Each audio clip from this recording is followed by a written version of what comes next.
Masechet Yevamot Daf Kuf Yud Gimel 113. Nous commençons Daf Kuf Yud Bet Amud Bet, 7 lignes avant la fin, au début de la Gemara, donc après la Mishnah.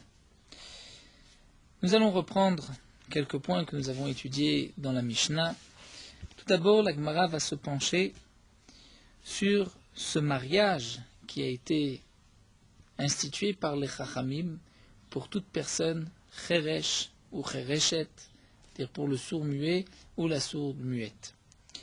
Amar Rame Bachama nous dit Maïshena Cheresh v'Chereshet detakin le Rabbanan Nisuim.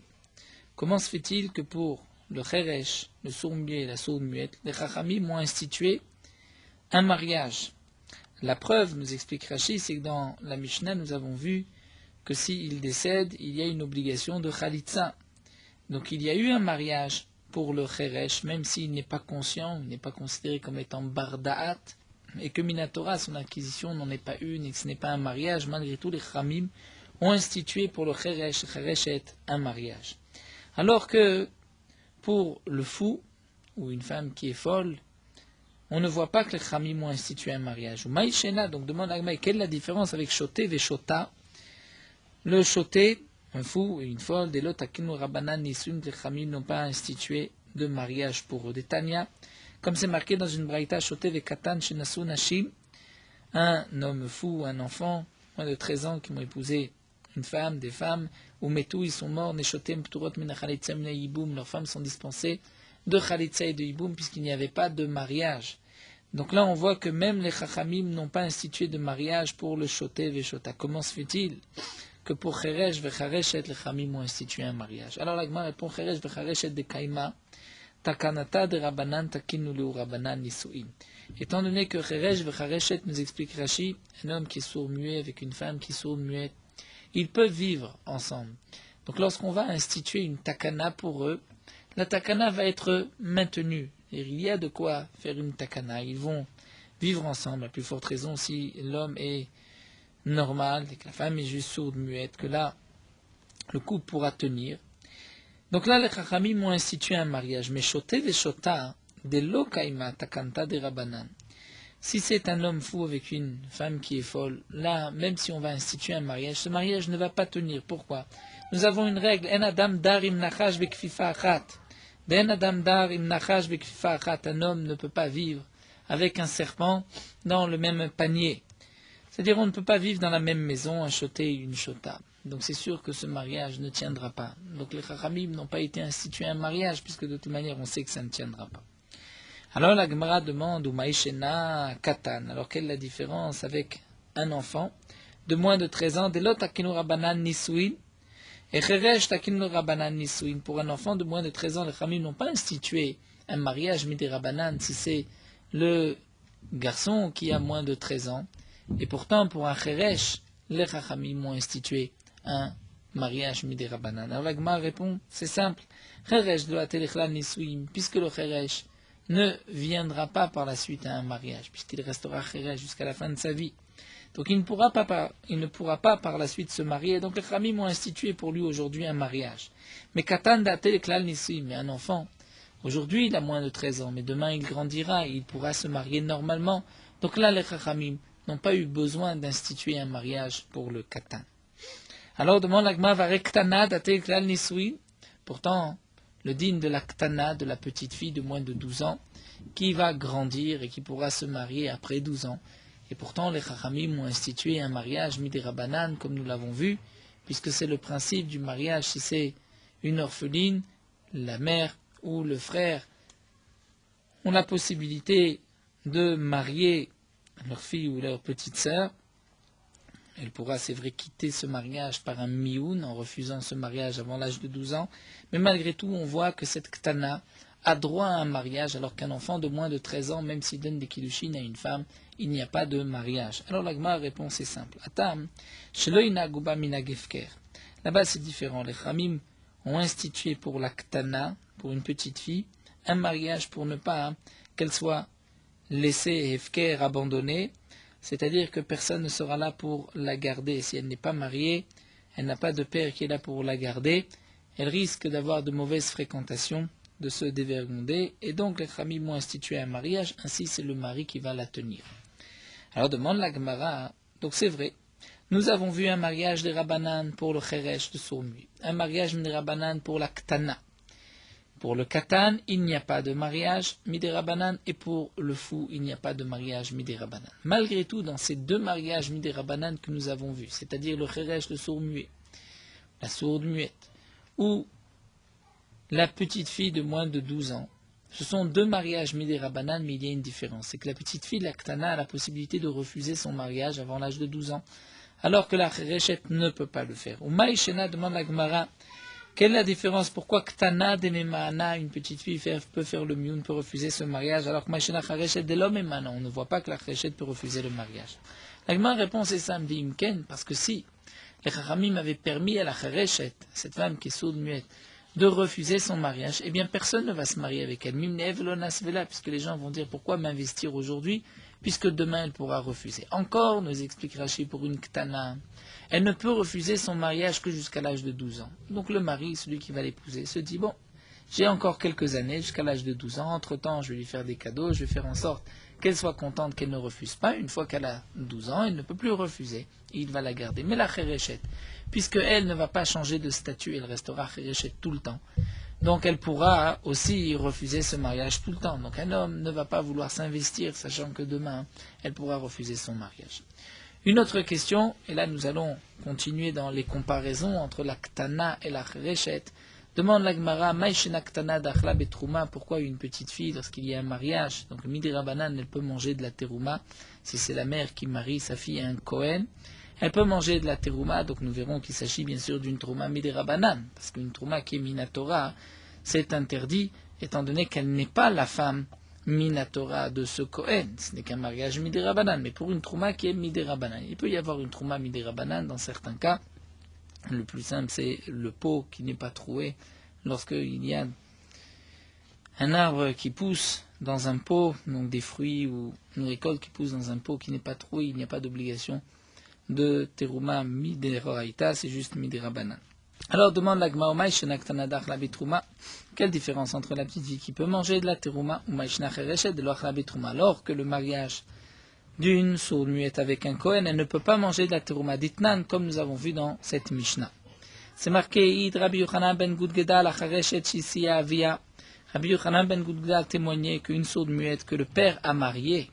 Donc si le père l'a mariée, c'est un mariage minatora, puisque le père peut marier sa fille, même si sa fille est sourde muette, ce n'est pas la fille qui va recevoir les kiddushin, c'est le père, c'est un mariage minatora. Malgré tout, nous dit Rabbi Yochanan ben Gudgeda, il vient témoigner chez Yotza Beget qu'elle peut sortir avec un get, c'est-à-dire que le mari peut lui donner un get, même si elle n'est pas capable de recevoir son get puisqu'elle est sourde muette, malgré tout, il peut la divorcer malgré elle, et donc on voit qu'il y avait un mariage minatora, il peut la divorcer même par un get, c'est un divorce minatora. Un autre point que Rabbi Yochanan ben Gudgeda vient témoigner, Val Ktana Batisred Sheniset la Kohen, une petite fille Batisred de moins de 12 ans qui s'est été mariée à un Kohen, Sheochelet Baterouma, qui peut manger de la terouma. Donc on voit qu'elle peut manger de la terouma parce qu'elle est mariée à un Kohen. C'est vrai que c'est une Ktana. Rashi nous explique, nous rapporte la Gemara dans Aïcha Rabba, d'Aftzadi, que nous avons déjà étudié, qu'elle ne pourra manger de la terouma que midi Rabbanan. Mais voici la preuve de la Gemara. C'est que Rabbi Yochanan ben Gudgeda au début nous parlait d'une femme sourde muette. Ensuite il vient nous parler de la Ktana. Pour nous dire que la Ktana peut manger de la terouma. Pourquoi il ne continue pas avec la Khereshet pour nous dire qu'elle peut manger de la terouma? Donc puisque Rabbi Yochanan ben Gudgeda ne nous parle que de la Ktana qui peut manger de la terouma, et que la Khereshet que Rabbi Yochanan parlait juste avant, que nous rapportait Rabbi Yochanan juste avant, la Rabbi Yochanan ne continue pas, ne poursuit pas, donc je peux dire, la Khereshet lo achla. La Khereshet ne peut pas manger de terouma. Donc, nous voyons qu'une Ktana peut manger de la terouma, Khereshet ne peut pas manger de terouma, bien que les deux, ce sont des mariages midi Rabbanan, donc pourquoi pour la Khereshet elle ne peut pas manger une terouma midi Rabbanan? L'Agma répond que on craint que peut-être, s'il y a un mariage d'un sourd-muet avec une sourde-muette, peut-être que lui va lui donner ensuite à manger de la terouma. Demande la Gemara, mais quel est le problème? Velichol. Ils ont qu'à manger de la terouma. Katan ochel nevelotu. Puisque c'est cheresh bechereshet, qui sont considérés comme des êtres non conscients. Donc c'est comme un enfant qui mange un aliment interdit, nous n'avons pas l'obligation de l'empêcher de manger. Katan ochen nevelot, en bedin metzuvim leafrisho, le bedin n'est pas obligé de l'arrêter. Nous verrons, c'est une suga que nous étudierons Bezrat Hashem Daf Kuf Yud Dalet. En tout cas, nous dit la Gemara, voici la Xéra, c'est de peur que le Cheresh va donner à manger à une Chereshet. Et la Gemara demande, mais quel est le problème? Même s'il mange, il n'y a pas d'interdiction. La Gemara reprend Xéra Shema Yachid Cheresh Bepikrit. Que peut-être le Cheresh, le sourd-muet, va donner à manger, s'il s'est marié avec une femme normale et que lui est Kohen, il va donner à manger à sa femme de la Terouma, alors que là, il n'y avait qu'un mariage Midei Rabbanan. Et la Gemara aussi continue vers Cheresh Bepikrit, Namelechol Betrouma, des Rabbanan. Après tout, même Cheresh Bepikrit, elle devrait manger de la Terouma Midei Rabbanan. Quel est le problème? Puisqu'il y a eu un mariage Midei Rabbanan. Et la Gemara répond Gzera Dilma Atel Ochla Betrouma Deoraita, de peur qu'elle risque de manger avec de la Terouma Minatora. Donc Rashi là nous explique qu'en vérité, la réponse de la Gemara n'est pas la première réponse Cheresh Bechereshet, puisque si Pika Bechereshet, il n'y a pas de mariage, et que malgré tout il peut manger, donc Cheresh Bechereshet, ils peuvent aussi manger. C'est le même degré de mariage. Rashi nous explique qu'en vérité, la réponse de la Gemara était la finalité ici de ce développement, où la Gemara nous dit tout le problème, c'est que de peur que le Cheresh va donner à sa femme Pikrit, c'est-à-dire, on parle dans le cas où ce n'est pas la Chereshet qui est mariée avec un homme normal, avec un Kohen. C'est un Cheresh qui est marié avec une femme normale. Si le Cheresh est Kohen et qu'elle est Pikrit, il risque de lui donner à manger de la Terouma, et pas seulement de la Terouma Midei Rabbanan, mais même de la Terouma Deoraita. Donc les Chachamim ont fait une Gzera. On fait une Gzera et on dit que même si c'est le contraire, si c'est Pikear Bechereshet, il ne pourra pas lui donner à manger de la Terouma Midei Rabbanan. Bien que pour elle, il n'y a pas d'interdiction, puisque même si elle mange, c'est Katan Ochen Nevelot, elle n'est pas consciente. Et Rachid nous explique que pour arriver à cette Gzera, on a dû passer d'abord à une Gzera intermédiaire, parce que on ne se serait pas trompé autant. Donc Rachid nous dit, voici ce que la Gemara a voulu dire au début.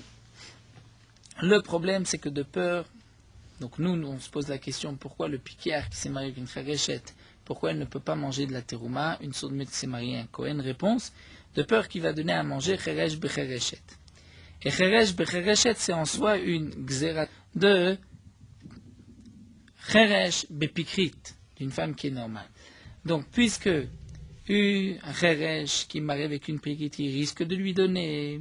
Donc, on a fait une Gzera de ne pas permettre même Cheresh Bechereshet. Et pour ne pas arriver même à Cheresh Bechereshet, parce que sinon on arrivera aussi à Cheresh Bepikrit, donc on a interdit même Pikear Bechereshet. Et Rashi nous dit, mais pour Katan et Gadol, pour une Ktana, une Gdola, là on n'a pas fait de Gzera, étant donné que Gdola, les Katan, il n'y a pas de mariage. Si c'est un garçon, lui avant 13 ans ne peut pas faire de mariage, donc on ne peut pas arriver à une erreur. En tout cas, la réponse de la Gemara est la suivante. La Chereshet ne mangera pas de Terouma, parce que si on permet à cette Chereshet qui s'est mariée, même par un mariage Midei Rabbanan avec un Kohen, et on veut lui permettre de manger de la Terouma Midei Rabbanan, on ne pourra pas, parce que sinon on risque d'aller au-delà de cela et de permettre même Cheresh Bechereshet, et si on permet Cheresh Bechereshet, on risque de permettre Cheresh Bepikrit, et le problème c'est qu'on risque même de lui donner de la Terouma Minatora. Donc pour ne pas arriver à ce stade-là, les Chamim ont dès le début interdit au Pikear de donner à sa femme Chereshet de la Terouma, même si c'est de la Terouma Midei Rabbanan. Alors la Gemara continue, pose une autre question. Quelle différence entre la petite fille de moins de 12 ans, lorsqu'il y a un mariage Midei Rabbanan, elle a le droit à une Ktuba, alors que la Chereshet, c'est marqué qu'elle n'a pas le droit à une Ktuba. D'où est-ce qu'on sait que la Ktana a droit et que la Chereshet n'a pas le droit? La Gemara va l'expliquer. En tout cas, la Gemara répond tout de suite pourquoi la Chereshet n'a pas de Ktuba, d'imken mimne v'lo nisvela, parce que si on exige aussi une Ktuba, donc les gens ne vont pas se marier avec une Chereshet, ils vont dire pourquoi se marier? Je ne sais pas si ça va marcher ce mariage, et si ça ne marche pas, je vais devoir payer. Donc les gens vont s'abstenir. Alors maintenant la Gemara continue et nous dit Ktana minalan, dit la Ktuba. D'où est-ce qu'on sait que la Ktana a une droit à une Ktuba? Ditnan, nous avons une Mishnah Memaenet, une femme une ktana qui a refusé son mariage, ve'ashnia aussi, elle était interdite à son mari par une interdiction midirabanan, shniot midivre sofrim, vailonit, ou une femme qui était ailonite, donc qui stérile, qui ne peut pas avoir d'enfant. Elle l'aime ktuba, elles n'ont pas de ktuba. Donc ici, dans la Mishnah, c'est marqué la memaenet, c'est-à-dire la petite fille qui a moins de 12 ans, qui a refusé son mariage, elle n'a pas de ktuba. Ça voudrait dire que si elle ne refuse pas son mariage, elle va liotsa beget, mais c'est le mari qui la divorce. Là, dans ce cas-là, elle aura une ktuba. Elle va liotsa beget vektana, yesh la ktuba. Mais si elle sort avec un get, même si elle a moins de 12 ans, elle a une ktuba. Donc on voit que la petite fille de moins de 12 ans, c'est un mariage midirabanan, dans le cas où c'est la mère ou le frère qui l'ont mariée, et pourtant elle a une ktuba. Alors que chareshet, minalan, d'où est-ce qu'on sait, donc là la Gemara reprend d'où est-ce qu'on sait que chareshet, minalan, qu'elle n'a pas de ktuba, de la ktuba, de tania, parce que c'est marqué, cheresh veshoté, chez Nassou Pikrot, c'est-à-dire un sourd-muet ou un fou qui ont épousé une femme normale, afal pichenit pakacha, cheresh venishtafe achoté, même si par la suite le cheresh a retrouvé la santé, il entend et il parle. Venishtafe achoté, cet homme qui était fou est redevenu normal. En laem alem kloum, étant donné que le mariage était un mariage alors qu'ils étaient lav bardat, ils n'étaient pas conscients, eh bien on ne tient pas compte de leur mariage, et donc ils ne sont pas mariés, mais ratsu, le kaimam yesh laem ktuba. Dans le cas où ils veulent les garder, eh bien yesh laem ktuba, là ils auront une ktuba. Ou pikash nasachareshet oshotam. Mais nous dit la suite de la braïta que si c'est un pikach, un homme intelligent, normal, chez Nasachareshet, qui a épousé une femme qui est sourde-muette, Oshota, ou une femme qui est folle, Afilu katav la mea mané, même s'il lui a écrit 100 manées dans la ktuba, bien que normalement dans la ktuba c'est 1 mané ou 2 manées pour la betula, là ils ont écrit 100 manées, bien que ktubata kayimet, la ktuba est valable. Pourquoi Mipnei sheratza lizok bene chassav ou lizon mine chassav, ça dépend des girsaot. C'est-à-dire que pourquoi dans le cas où il promet à cette réchet, celle qui est sourde-muette ou celle qui est folle, une ktuba de 100 manées il doit donner, parce que si cet homme-là veut perdre de ses biens, il veut promettre une telle chose, eh bien c'est son problème. Ou encore d'après l'autre version, puisqu'il veut lui donner la nourrir de ses biens. Donc nous dit l'agmata maderatza, c'est marqué ici que puisqu'il a voulu, on va prendre l'explication simple de la Gemara comme dit Rashi, puisqu'il a voulu se faire perdre de l'argent, donc on dit que cet engagement qu'il a eu de donner 100 manées est valable. Tamaderatza haloratza, mais s'il n'avait pas voulu, c'est-à-dire s'il ne s'était pas engagé, eh bien elle n'aurait rien eu. Donc la Gemara a expliqué ici d'où est-ce qu'on sait que l'aktana n'a pas de... d'où est-ce qu'on sait que l'aktana a une ktuba et que la chreshet n'a pas de ktuba. Donc la réponse de la différence, c'est ce que la Gemara continue ici, d'imken mimne velonisvela, parce que sinon les gens ne vont pas se marier avec une chreshet, puisque les gens vont avoir peur de devoir ensuite débourser, donner une ktuba. Alors demande la Gemara, yachi pikrit le chreshet kan la ktuba, si c'est ainsi. Lorsque c'est une femme normale qui est mariée à un homme sourd-muet, eh bien le Khamim devrait lui instituer une ktuba. Pourquoi? Afin de l'encourager. De la même manière que lorsque c'est l'homme qui est normal, qui va se marier avec une chereshet, il faut encourager cet homme-là et dire que s'il veut la divorcer, il n'a pas besoin de lui donner de ktuba. Donc inversement aussi, si c'est elle qui est normale, pour l'encourager à se marier, on devrait instituer une ktuba pour dire, tu sais, si demain il te divorce, tu auras quand même une ktuba. La Gemara dit non. Pour ça, on n'a pas besoin de tikkun. C'est vrai que on pourrait de lui donner une ktuba parce que sinon la femme ne va pas vouloir se marier. Mais la Gemara répond, ce n'est pas vrai, la femme voudra se marier. Nous avons une règle, plus encore que ce que l'homme veut se marier, la femme veut même se marier. Donc, pour une femme, on n'a pas besoin de l'encourager à se marier, c'est sûr qu'elle voudra se marier. La Gemara nous dit, il y avait un sourd-muet qui était dans le voisinage de Rav Malkio, il l'a marié à une femme. Vekatavla, il lui a écrit Arba me'azuzem minirse, 412 de ses biens. Donc lui était Cheresh, il va se marier avec une pikrite, et là on voit que Rav Malkio lui a fait écrire 412 minirse. Bien que plus haut, nous avons vu que ce n'était pas nécessaire, puisque la femme veut plus encore se marier que le mari. Alors l'Agma nous dit, Amar Rava a dit par la suite que Man Chachim ki Rav Malkio, qui est aussi Chacham que Rav Malkio de Gavar Rabaou, c'est un grand homme. Pourquoi? Kassava, comment se fait-il qu'il lui a institué une ktuba? Après tout, nous venons de dire qu'elle n'a pas besoin de ktuba, de toutes les manières, elle acceptera ce mariage. Mais Rav Malkio pensait la chose suivante. La ratza shifra les shamshom, milosavninanle, si un homme un cheresh qui est sourd-muet veut une servante pour le servir, n'est-ce pas que on lui achètera avec son argent cette servante? Donc la Cholshkenacha dit Katarté a plus forte raison ici, qu'il veut s'acheter une femme, où là il a plus qu'une servante. Donc à plus forte raison que dans ce cas-là, il sera d'accord de débourser 412. Donc c'est pour cela que Malkio a accepté qu'on inscrive dans la Ktouba 412. Amar Apriya Barashi Amar Shmuel, Apriya Barashin du nom de Shmuel, Eshet Cheresh en Chaïvimale Hacham Taloui. Dire la femme d'un Cheresh. Puisqu'il n'y a pas eu de mariage minatora, un Cheresh, un sourd-muet, n'a pas de déa. Il s'est marié avec une femme, il n'y a qu'un mariage midirabanan. Malgré tout, nous dit Shmuel, si un homme a une relation avec cette femme-là, il n'est pas chayav hacham taloui. Généralement, lorsqu'un homme transgresse une interdiction punie par karet, par exemple, une bia interdite ou un morceau de graisse interdit, il devra apporter un korban khatat. Lorsqu'il a un doute, est-ce qu'il a transgressé ou pas, il devra apporter un korban hacham taloui, un hacham taloui suspendu. C'est-à-dire un homme a une relation, mais il ne sait pas si c'était avec une des harayot ou pas, il devra apporter un korban hacham taloui. Si un homme a mangé un morceau de graisse, il ne sait pas si c'est du chouman ou du chelev, il devra apporter un hacham taloui. Eh bien, pour la Eshet Cheresh, il n'y a pas d'obligation de hacham taloui. Donc ça voudrait dire qu'on ne la considère même pas un instant comme si elle avait été en partie ou peut-être mariée. Peut-être qu'à ce moment-là, lorsqu'elle a reçu des kiddushin, elle était normale. Non, il n'y a rien. Il n'y a pas de mariage. Donc elle n'était pas femme mariée, il n'y a pas eu d'adultère.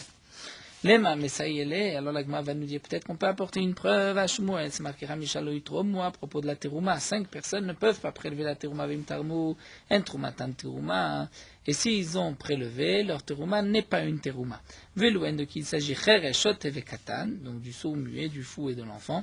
Les 3 n'ont pas de da'at, puisqu'ils n'ont pas de da'at, donc ceux qui l'ont fait n'a pas de poids, ne prend pas acte, ce n'est pas une terouma.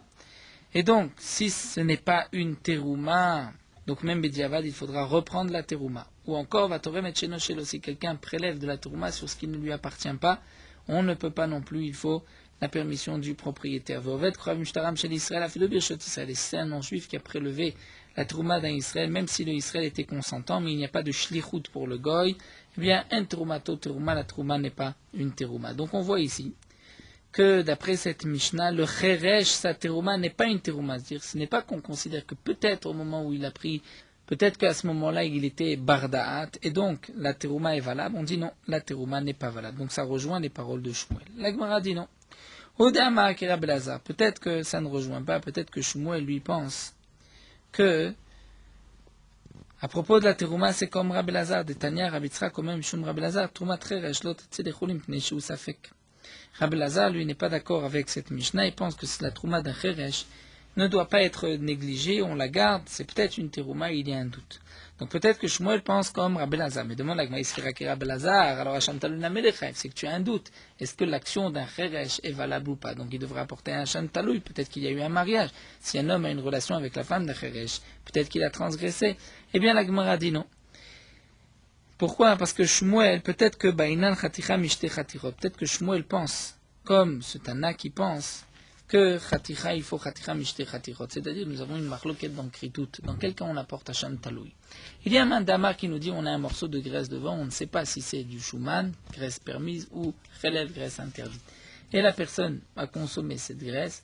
Donc là, d'après certains, il devra apporter Hacham Taloui. On ne sait pas si c'est permis ou pas. Si on sait que c'est du Chelev, il doit apporter Khatat. Puisqu'il y a un doute, il apportera Hacham Taloui. Mais il y a un autre Madamar qui dit que non. Dans ce cas-là, on n'apporte pas Hacham Taloui. Pourquoi? Parce que Hacham Taloui, c'est seulement Chaticha Mishte Chatichot. C'est-à-dire, s'il y avait 2 morceaux, un de Shuman, un de Chelev, et qu'ensuite j'ai mangé un des 2, je ne sais pas quel est le morceau que j'ai mangé, là, je dois apporter un Korban Hacham Taloui. Pourquoi? Parce qu'il y avait Itrazek Issoura. Le Issour était là. Avant de manger, avant de rentrer dans le doute, puisqu'on ne sait pas quel morceau qu'on a mangé, mais il y avait un morceau interdit, un morceau permis. De même pour les harayot, nous dit Rashi, dans le cas où un homme se trouvait dans la maison avec sa sœur et sa femme. Ensuite, il a une relation, il ne sait pas si c'est avec sa sœur ou sa femme. Là, il y a Chaticha, Mishte Chatirot, une femme parmi 2. Là, il y a un Korban Hacham Taloui. Mais lorsque c'est une femme, il ne sait pas si c'était sa sœur ou sa femme. Donc là, on ne dira pas qu'il apporte un Hacham Taloui. Donc de même, nous dit la Gemara, pourquoi Shmuel nous a dit qu'il n'y a pas de Hacham Taloui? C'est peut-être parce qu'il n'y a pas de Safek ici, 1 sur 2. C'est-à-dire, il n'y a pas du trasé qui soit, c'est la femme d'un Kheresh. Donc on peut maintenir et dire que Shmuel pense que chez Kheresh, il y a un safek, peut-être que le Kheresh était conscient ou pas au moment du mariage. Malgré tout, il n'y a pas d'Hacham Taloui. Pourquoi? Puisque la Avera n'a été produite que sur une femme sur laquelle il y a un doute. Ce n'est pas qu'il y avait deux femmes, une interdite, une permise, on ne sait pas sur laquelle. Il y a une femme et on a un doute. Donc ici, ce que nous recherchons, c'est de comprendre Shmuel. Shmuel a dit que pour la femme d'un Kheresh, il n'y a pas d'Hacham Taloui. Est-ce que c'est parce que il n'y a pas d'Hacham Taloui? Pourquoi? Parce que on est sûr qu'il est inconscient et donc il n'y a pas eu du tout de mariage, ou bien c'est parce que, comme la Gemara nous le dit par la suite, on a besoin de chaticha mishte chatichot, un morceau sur deux morceaux. Donc au début, la Gemara a voulu dire qu'il n'y a pas de safek, mais ensuite la Gemara reprend et dit peut-être qu'en vérité il y a un safek, seulement il faut chaticha achat mishte chatichot. Mais nous dit la Gemara, ce n'est pas possible, puisque Mibaï Rabbi Lazar, puisqu'on explique d'après Rabbi Lazar, mais Rabbi Lazar, lui, n'a pas besoin de chaticha mishte chatichot. Comme c'est marqué, Vatan Rabbi Lazar, Omer Kvi Chaïvim Al Chel Boacham Taloui. Kvi, c'est une bête où il y a un doute si c'est une bête sauvage. Si c'est une bête sauvage, la graisse est interdite. Si c'est une bête domestique, la graisse est permise. Bien, la graisse du Kvi, ou du Koi, d'après certaines versions, il y a un Chiyuv Hacham Taloui. Bien que c'est un seul morceau, et nous avons un doute sur le morceau. Donc on voit que Rabbi Lazar ne pense pas qu'il faut chaticha mishte chatichot. La Gemara nous dit, c'est vrai que Rabbi Lazar ne pense peut-être pas comme ça, mais Shmuel, ça va que Rabbi Lazar bechada ou pas l'égale bechada. Shmuel, lui, est d'accord avec Rabbi Lazar sur un point. Il est d'accord avec Rabbi Lazar que la trouma de Kheresh ne doit pas aller yotze les choulim parce qu'il y a un safek. Mais il n'est pas d'accord avec Rabbi Lazar qui pense qu'on n'a pas besoin de chaticha mishte chatichot, on a besoin de chaticha mishne chatichot. C'est ce que la Gemara répond. Shmuel, ça va que Rabbi Lazar bechada ou pas l'égale bechada. Il est d'accord avec lui sur un point et en contradiction sur un autre point. Veika d'Amré, d'après une autre version, Amar Apriya Barashi Amar Shmuel Eshet Kheresh Chayavim Alav Hacham Taloui. D'après cette autre version, c'est le contraire. Shmuel avait dit que pour la femme d'un Kheresh, il y a une obligation de Hacham Taloui. La Gemara objecte, Mitzveh Chamisha Lo Yitromu. Donc on voit que Chamisha Lo Yitromu, que la Trouma n'est pas valable. Donc s'il n'est pas valable, c'est qu'il n'y a pas de date. S'il n'a pas de date, il n'y a pas de mariage. S'il n'y a pas de mariage, il ne devrait pas y avoir Hacham Taloui. Et la Gemara, d'après cette version, va répondre, ça va que Rabbi Lazar, il pense comme Rabbi Elazar, qu'il y a un safek, et donc puisqu'il y a un safek, c'est pour cela qu'il y a Hacham Taloui, seulement on n'a pas besoin de chaticha mishte chatichot. Ravashi Maïtamad Rabbi Lazar, Ravashi se pose la question, quelle est la raison de Rabbi Lazar? Rashi nous explique la raison de Rabbi Lazar à propos de la femme du Kheresh. Quel est ce mariage, d'après Rabbi Lazar? Est-ce que Mifshat Pshitale de Kheresh Data Kelishataou? Est-ce que Rabbi Lazar, pour lui, c'est une évidence? C'est sûr que Kheresh, le sourmier Data, Kelishatahu, il a un tout petit peu de Da'at, c'est-à-dire, il n'est pas aussi piquant, si on peut dire, aussi affûté, aussi intelligent que les autres, mais il a quand même un peu de Da'at. Seulement, nous avons un Safek, Miu Mesaf Kele, Idata Tsiluta, Ilav Data Tsiluta. Seulement, nous avons un doute. Est-ce que ce peu de da'at qu'il a, est-ce que c'est un da'at qui est tzlula, limpide, et donc ce qu'il a fait, c'est fait avec conscience, avec da'at, et donc s'il contracte un mariage, puisque da'at tzluta, il a peu de da'at, mais le da'at que le Kheresh a, c'est un da'at qui est limpide, donc le mariage est valable, ou peut-être que l'avdata tsiluta, peut-être qu'en vérité, il n'a pas de da'at, ce n'est pas limpide. Donc toute la vie du Kheresh, il ne change pas, il a un peu de da'at, mais ce peu de da'at, est-ce que, d'après Rabbi Eliezer, le safek de Rabbi Eliezer, c'est est-ce que ce da'at est limpide ou pas? Velo olam chada da'ataou, mais il a toujours le même da'at, et c'est donc pour cela que d'après Rabbi Eliezer, il y a un doute, est-ce que son mariage est valable ou pas, parce que je ne sais pas si c'est limpide ou pas. Odilma, pshita le dedate kelishata, velav data tsilutahu. Ou peut-être qu'en vérité, Rabbi Eliezer, pour lui, c'est sûr qu'il a un peu de da'at, et ce da'at n'est pas considéré comme limpide, et donc ce qu'il va faire au moment de ce da'at n'a pas de valeur. Seulement, le Kheresh, parfois, il retrouve toute sa tête. Parfois, il est normal, parfois, il est comme fou. Donc lorsqu'il n'a pas de da'at, c'est sûr que son mariage de ce moment-là ne vaut rien. Mais peut-être qu'il y a un moment où il retrouve tout son esprit, et à ce moment-là, s'il se marie, c'est un da'at normal comme tout le monde. Et les maï nafkamina de mon agma, quelle est nafkamina si on explique de cette manière ou pas? Peu importe, de toutes les manières, on a un doute. Quel est le da'at du Kheresh? Donc, ou bien, la Gemara avait proposé de dire qu'il a un peu de da'at, mais on veut savoir si ce peu de da'at, il est limpide ou pas. Ou bien, on a dit que c'est qu'il a un peu de da'at, ce da'at n'est pas limpide, mais parfois il a tout son esprit. Lema nafkamina dit la Gemara, quelle est la conséquence de cette question? L'otzi ishto beget. Est-ce qu'un Kheresh qui s'est marié, il pourra renvoyer sa femme, lui donner un guet, un acte de divorce? Si tu dis qu'il a toujours le même da'at, un peu de da'at, et il y a un safek sur son da'at, eh bien, puisque c'est toujours le même safek, il pourra la divorcer, puisque je vais dire kekidushin car girushin. Son statut qu'il avait au moment du mariage, c'est le même statut qu'il a au moment des girushin. Il a toujours le même da'at. Je ne sais pas si ce da'at est limpide ou pas. Donc, Miman Afshar, s'il est limpide, donc il est limpide au moment du mariage, au moment du divorce. Il n'est pas limpide, il ne l'était pas ni au moment du mariage, au moment du divorce, donc il peut la divorcer. Mais si tu dis Amartaitim Khalimitim Shote, qu'en vérité, lorsqu'il a du da'at, ce n'est pas limpide. Seulement, on considère que peut-être il y a un instant, un moment où il est normal. Donc là, il ne pourra pas la divorcer. Pourquoi? Puisque Kiddushin Matzeh Kadesh, mais Girushin lo Matzeh Geresh. Il peut lui donner Kiddushin, mais pas la divorcer, puisque peut-être au moment où il donne des Kiddushin, il a toute sa tête. Et lorsqu'il fait des Girushin, il n'a plus sa tête. Et donc, le divorce n'est pas valable. Donc, Maï, quelle est la raison de Rabbi Lazar? Tekou, nous restons sur Tekou. Et nous attendons Eliyahu Navi pour nous répondre. Alors la Gemara continue et nous dit Nishtatit. Nous avons vu dans la Mishnah que si une femme est devenue folle, quel était le din de Nishtatit? C'est marqué que l'oyotzi, un homme ne peut pas la divorcer. La Gemara nous explique pourquoi. Amar Rabbi Tzrak Dvar Torah shotemit gareshet. Rabbi Tzrak nous dit qu'en vérité, Mina Torah, un homme qui a épousé une femme qui est folle, ou une femme qui est devenue folle, elle pourrait recevoir, on pourrait la divorcer, elle pourrait recevoir son guet. De la même manière qu'une femme normale, on peut la divorcer malgré elle, on n'a pas besoin de son date.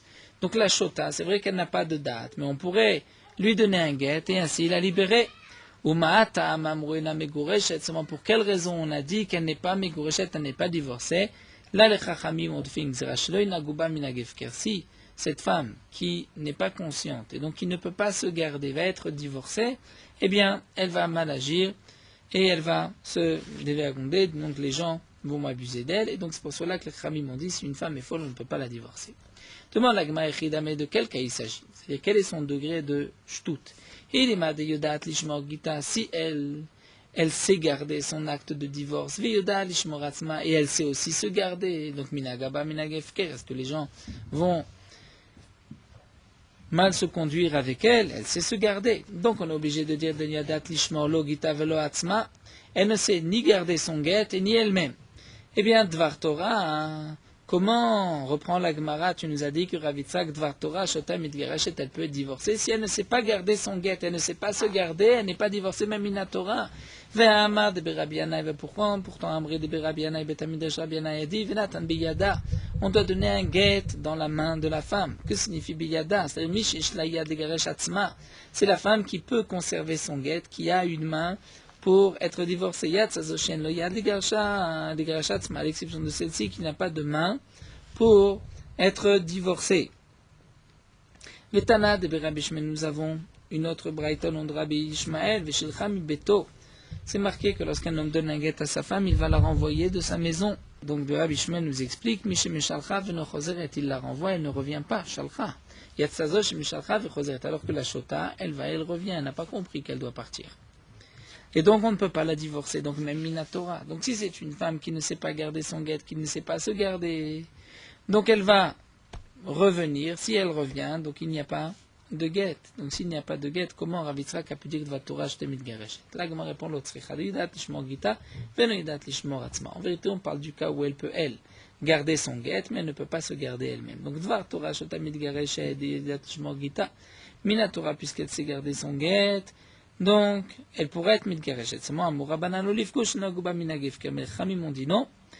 Il ne peut pas la divorcer de peur que les gens vont mal se conduire avec elle. Amar Abaye va même apporter une preuve. Nous dit Abaye, regarde dans la Mishnah, c'est marqué à propos d'elle. Si elle est devenue folle, il ne pourra pas la divorcer.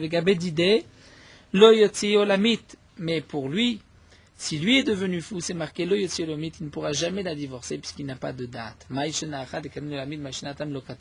Quelle différence? Pourquoi Chez l'homme, si c'est lui qui est devenu fou, c'est marqué, il ne pourra pas la divorcer à jamais. Et que si c'est elle qui est devenue folle, c'est pas marqué à jamais. Eh bien, la Gemara répond, la Shema Mina Adoraita de Rabbanan. Donc on peut déduire de là que l'un c'est Minatora, l'autre c'est Midei Rabbanan. C'est-à-dire que si lui est devenu fou, donc là, il ne peut pas la divorcer Minatora. Parce que pas divorcer Minatora, c'est marqué à jamais. Alors que si c'est elle qui est devenue folle, puisque c'est Midei Rabbanan, c'est pas marqué Olamit à jamais. On continue dans la Mishnah, nous avons vu Amar Rabbi Yochanan ben Nouri. Rabbi Yochanan ben Nouri se pose la question, pourquoi une femme qui est devenue sourd-muette, elle peut être divorcée, mais l'homme qui est devenu sourd-muet ne peut pas divorcer. Et les Khamim lui ont dit, ce n'est pas comparable, puisqu'un homme peut divorcer une femme sans son consentement, donc même si elle est devenue sourde-muette, il peut la divorcer, mais un homme, si lui est sourd, il ne peut pas divorcer, puisque lui doit avoir un ratson, une volonté de divorcer, il doit être conscient.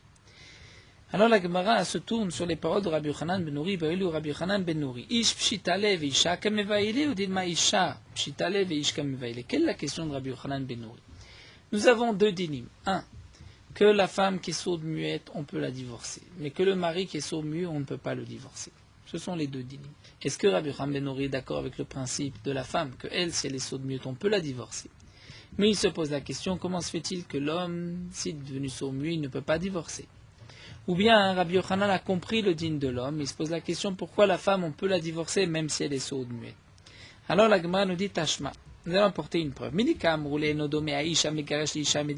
Puisque dans la réponse de Chachamim c'est marqué. Ce n'est pas la même chose l'homme qui divorce que la femme qui divorce. Parce que puisque la femme on peut la divorcer malgré elle, alors que l'homme il faut son consentement. Donc Shema mina ish kamevayele. Donc nous dit la Gemara, on peut déduire de là que la question était sur l'homme, puisqu'on lui a répondu Enodomea ish leisha. Donc le din de l'homme n'est pas comme le din de la femme. Donc ça veut dire que le premier Rabbi Yochanan aurait été sur le cas de l'homme. On lui a dit non, ne compare pas l'homme avec la femme. Donc tu vois que Rabbi Yochanan avait une question sur l'homme. Comment se fait-il qu'il ne peut pas divorcer? Alors la Gemara nous dit Adraba, au contraire, puisque à la suite de cette Mishnah, c'est marqué que Rabbi Yochanan ben Gudgeda a témoigné que la sourde muette pouvait être divorcée. Et c'est marqué à Amroulo, on lui a dit Avzo Kayot Seba. Dire même celle-ci, vous avez expliqué Rashi, même la femme normale qui est devenue sourde muette va avoir le même statut qu'on peut la divorcer. Donc tu vois qu'ils sont venus lui expliquer comment se fait-il que la femme, on peut la divorcer malgré elle. Donc Shema Mina, Isha Kamevaï, la question était sur la femme. Alors la Gemara nous dit, la Rabbi Yochanan ben Nouri d'Ivrem Kamarlu. En vérité, Rabbi Yochanan ben Nouri s'adresse aux Chachamim et leur dit, dit d'après moi, c'est vrai que Rabbi Yochanan ben Nouri pensait que de la même manière que pour l'homme, il ne peut pas divorcer, la femme, on ne peut pas la divorcer malgré elle, puisqu'elle est sourde-muette. Mais Rabbi Yochanan ben Nouri s'adressait aux Chachamim et leur a dit, il a les dit trous, mais d'après vous, Maïshena Isha ou Maïshena Ish, quelle est la différence entre l'homme et la femme? C'est-à-dire, si toi, tu comprends le din de la femme, alors sache que le din de l'homme n'est pas le même, n'est pas semblable. Donc c'est vrai que Rabbi Yochanan ben Nouri a voulu dire que de la même manière, lui-même pensait que de la même manière que l'homme ne peut pas, la femme aussi ne peut pas. Mais il s'adresse aux Chachamim en disant, mais pour vous, qui dites que la femme, elle peut être divorcée malgré elle, alors quelle est la différence avec l'homme? Et là, on lui a répondu non, l'homme c'est différent.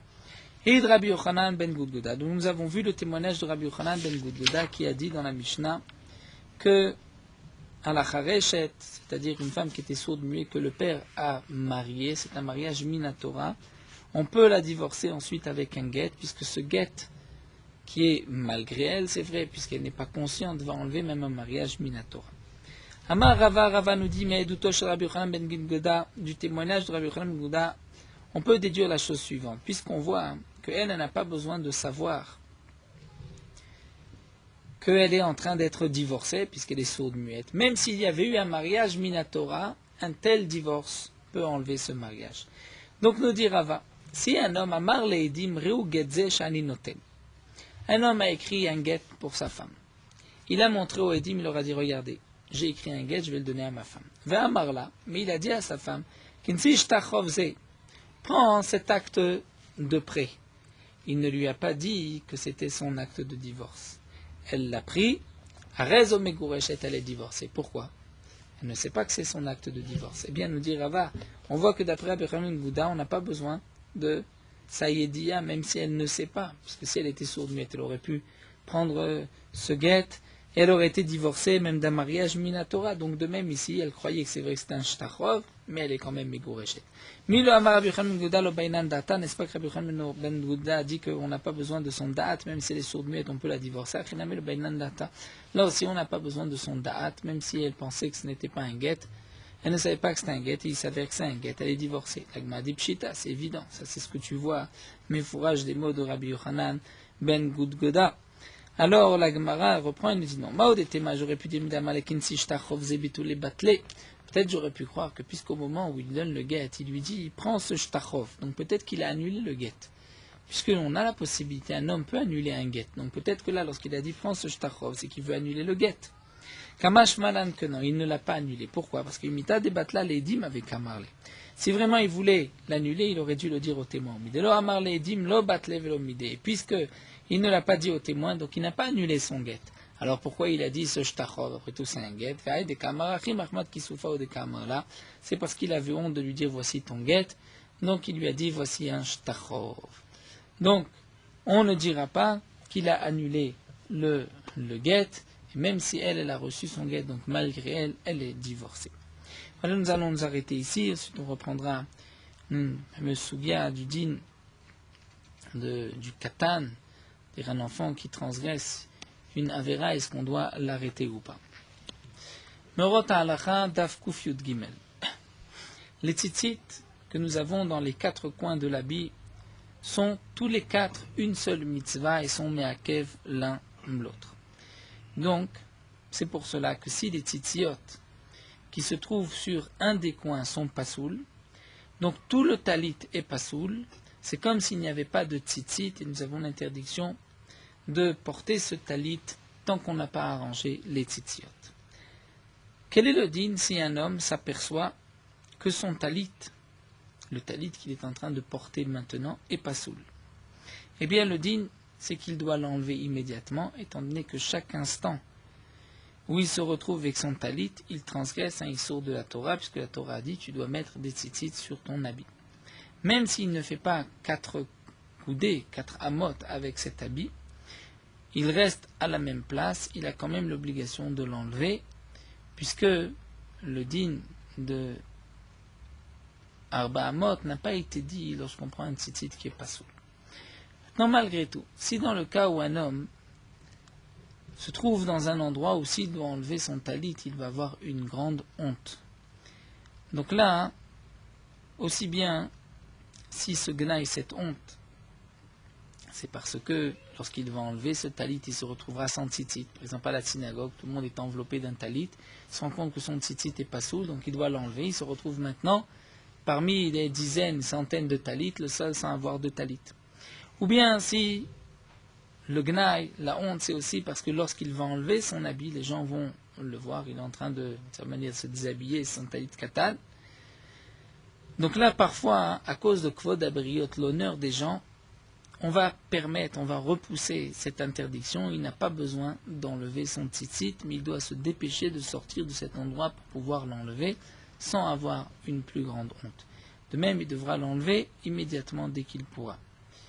Sur ce point-là, il y a une différence entre Yom Chol et Yom Shabbat, comme nous verrons Bezrat Hashem par la suite.